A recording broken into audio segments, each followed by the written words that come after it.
India has a vision that shapes the aspirations of a billion plus. And we call it Make in India. A vision to make India the world's manufacturing hub.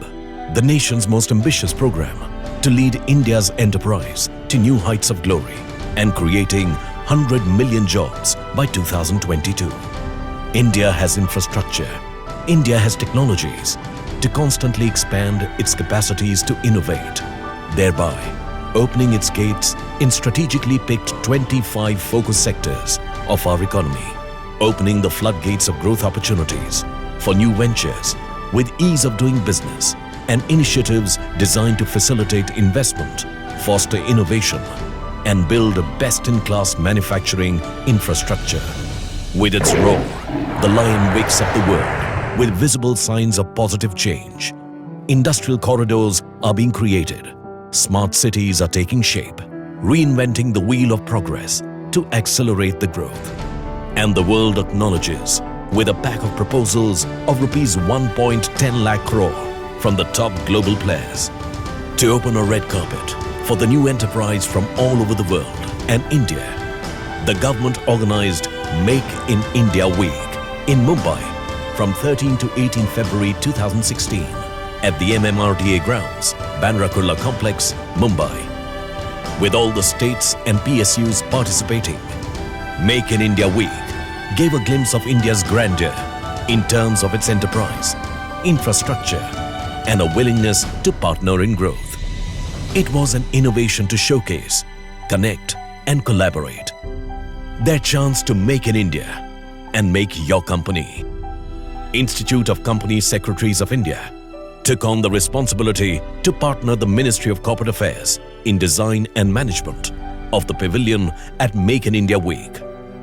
Also extending their valuable inputs were other leading institutions of India such as ICSI, ICAI, ICOAI, NFCG, IICA and CCI to help visitors set up their ventures. It is a matter of great pride in the pivotal role it came to play in the success of this event. Greater is the pride in having made a significant mark in the week with over 5,000 visitors at Ministry of Corporate Affairs Pavilion. Honorable Union Minister for Finance, Corporate Affairs and INB, Mr. Arun Jaitley himself, visited the pavilion and expressed his appreciation in the services showcased at the pavilion. We had special front desk serving as on-the-spot facilitation center. The desk offered expert advice, guidance and assistance to the new ventures, right from registration through all the necessary agreements and other compliance formalities. ICSI also brought out several insightful and useful knowledge booklets on incorporation of companies in shape of brochures and publications. Visitors also made use of the touch panels exploring various provisions of Companies Act 2013. Queries regarding CSR provisions under the law were also answered. E-forms for incorporation of companies were filed on the spot by practicing company secretaries. Queries relating to conversion of LLPs into company, raising of finance for expansion, list of annual compliances, procedure for revival of defunct companies, best suited business models for manufacturing companies, incentive available for setting up of agriculture companies were answered by company secretaries offering free of cost service at the pavilion. CS professionals also shared vital information to foreign nationals from Germany and UK who showed keen interest on setting up business in India, various business models available and formalities required. Make in India is a vision we all share. ICSI is proud to be a part of this program. Let's all step forward and make it a success and take the lion's share in India's new saga of growth.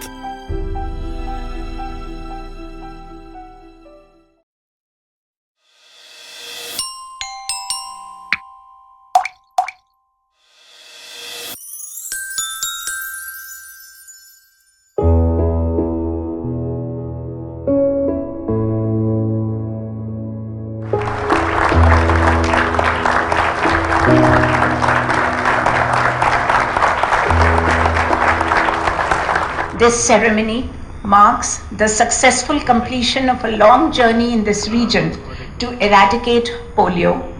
It also marks one of the biggest public health achievements. India's determination to achieve the impossible, to go from the world's heaviest burden of polio cases to zero. When you look at it against these challenges, India's achievement is truly an epic success story, a proof that any country that really wants to can defeat polio. India has shown the world that there is no such thing as impossible. This is likely the greatest lesson and the greatest inspiration for the rest of the world. India's leadership in polio eradication is widely appreciated and warmly welcomed, especially by the 194 countries in WHO.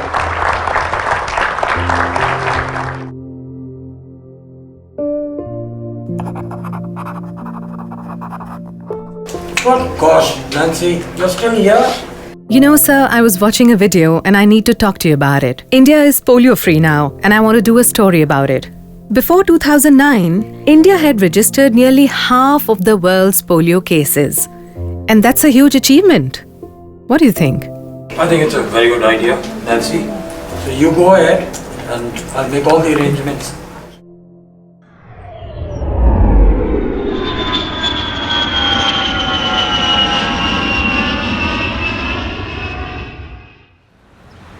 Let me introduce myself to a country where unity in diversity is a way of life. Namaste, India. My name is Nancy, a journalist from Sweden, and this is Sumit, my assistant. I have come here to learn how India has successfully eradicated polio. Be a part of our journey, which is expected to be an inspiring one.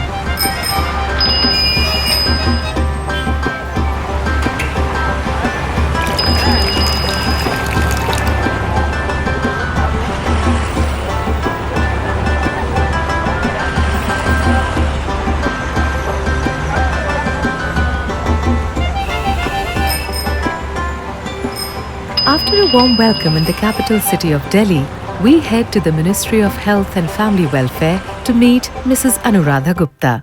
In India, there was a time when we used to have 200,000 cases a year. Okay. So clearly more than 200,000 children were getting crippled by polio. And that was around 1978. So when we started out in 1995, we realized it was a massive mammoth task in a country which is so large, where the annual birth cohort was so large. And therefore clearly we innovated a lot. We new strategies. How do you track children everywhere? How do you reach those populations which were so resistant? And with the result that in 2009, though a number of polio cases annually had come down from 50,000 to 741, we still had the world's highest polio burden, and the polio incidence in India was the largest globally, and we also accounted for half of the global polio cases. So clearly our next challenge was, how do we reach a position of zero polio in this country? And that didn't seem easy at all, because there were experts now who had started to believe that India would not be able to stop polio at all.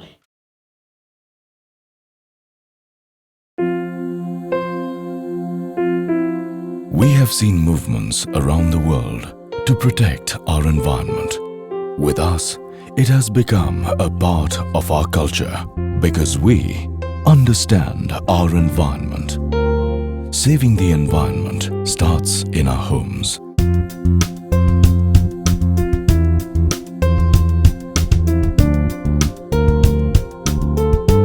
Land is a limited resource, and we not only need to protect it, but also nurture it.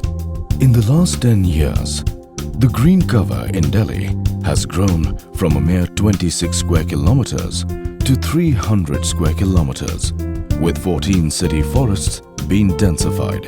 18 new ones have also been created. Two key redundant mining and industrial locations in the capital have been brought under Territorial Army, thereby increasing the green cover of the metropolis significantly. The government has led the way for an environment-friendly city by partnering with various bodies. Over 600 centers at petrol pumps, CNG stations, government-aided stores and milk booths were provided with saplings for free distribution. 2,000 school eco-clubs are highly active in their work, leading to increase in trees to population ratio to around 1. They say charity begins at home, and it holds true for Delhi. The residential welfare organizations in Delhi have taken up enriching the green in their societies. The result of this sustained effort is the return of 67 bird species to the capital. 1.8 million trees were planted this year, perhaps a world record. The ambient air quality of Delhi has witnessed a significant reduction in pollution levels. Sulfur dioxide and carbon monoxide levels have fallen by 62.7% and 47% respectively in year 2007 as compared to 2000. The government took necessary steps to change its entire public transport fleet from the usual diesel versions to the environment-friendly compressed natural gas, or the CNG. The introduction of more passenger-friendly air-conditioned buses has resulted in people taking up this medium of transportation, thereby lowering the fuel consumption and pollution. The prestigious Metro Rail project boasts of a highly environment-friendly design that aims to arrest pollution by providing an alternate and smoother mode of transportation. Today, over 130,000 public transport vehicles in Delhi are using either CNG or cleaner fuels.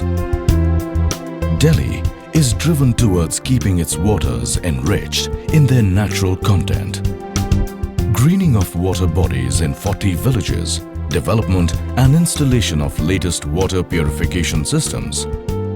Delhi is the capital of one of the fastest and most empowered countries of the world today.